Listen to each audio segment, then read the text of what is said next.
आप सभी का स्वागत है। अपनी एनर्जी को कैसे बचाएं या फिर अपनी शक्ति को कैसे बचाएं? जैसा कि हम जानते हैं, मित्र से मिलना अपने आप को जानना है। और जब हम अपने आप को जानते हैं तो हमें अपने आप के गुणों और अवगुणों या सरल भाषा में कहें अपनी अच्छी और बुरी आदतों के बारे में ज्ञान होता है।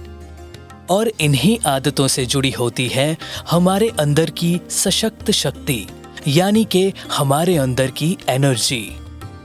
अब इस शक्ति या कहें एनर्जी को हम कैसे महसूस कर सकते हैं या कैसे समझ सकते हैं, ये हमें जानने की जरूरत है।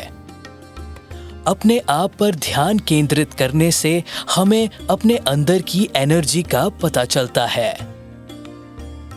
ध्यान लगाने को अक्सर मेडिटेशन के नाम से भी जाना जाता है।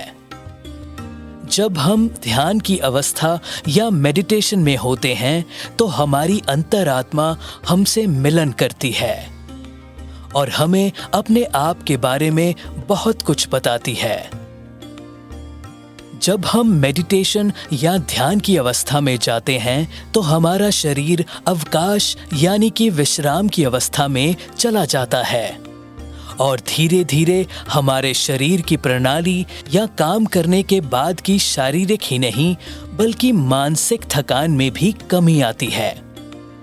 बाहर की दुनिया से हमारा ध्यान जैसे ही घटता है या कट जाता है तो हमारी अंतरात्मा की शक्ति हमारे मलिनपन को धीरे धीरे धोना शुरू कर देती है और हमारी अंतर शक्ति हमारे दिमाग को और हमारी स्मरण शक्ति को दोबारा से तरोताजा कर देती है। निद्रा में जाने से भी हमारे शरीर को आराम मिलता है, पर हमारा दिमाग सपनों की दुनिया में फिर भी चलता रहता है और हमारी स्मरण शक्ति बढ़ती नहीं है।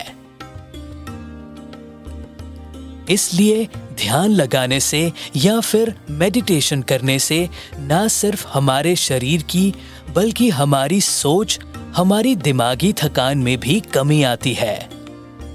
और लगातार रोजाना ध्यान लगाने या मेडिटेशन करने से हमारी शारीरिक और मानसिक शक्ति यानी कि हमारी एनर्जी बढ़ती रहती है। लेकिन बहुत सारे लोग अपनी शारीरिक और मानसिक एनर्जी यानी कि शक्ति को व्यर्थ करते रहते हैं।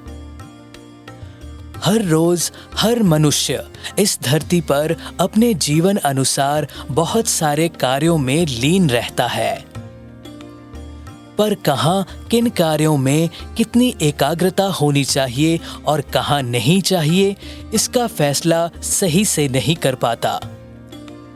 एक ही वक्त पर बहुत सारे कार्यों को एक साथ करने की कोशिश कभी कभी ऐसी परिस्थिति भी हमारे सामने खड़ी कर देती है कि किसी एक काम को भी सही ढंग से हम नहीं कर पाते।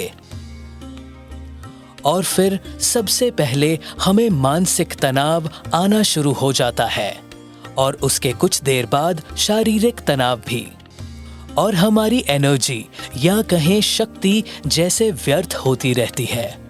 सो यहाँ हमें ये समझना होगा कि जो जितना संभव हो सके वो उतना ही कार्य करे। एक बार में एक ही कार्य पर ध्यान लगाकर उसे सही ढंग से पूर्ण करें। दूसरी परिस्थिति तब होती है जब हम असल में काम की तरफ ध्यान कम देकर दूसरों के काम में ज्यादा ध्यान लगाते हैं, जिससे अपना कार्य सही समय पर पूर्ण होने से तो रह ही जाता है या रुक जाता है। इसके अलावा हमारे अंदर की शक्ति या एनर्जी का जिस वक्त में हमें सही फायदा उठाकर अपने काम पर ध्यान देकर उस काम को खत्म कर लेना चाहिए था, वो हम नहीं करते और हमारी शक्ति या एनर्जी व्यर्थ चली जाती है।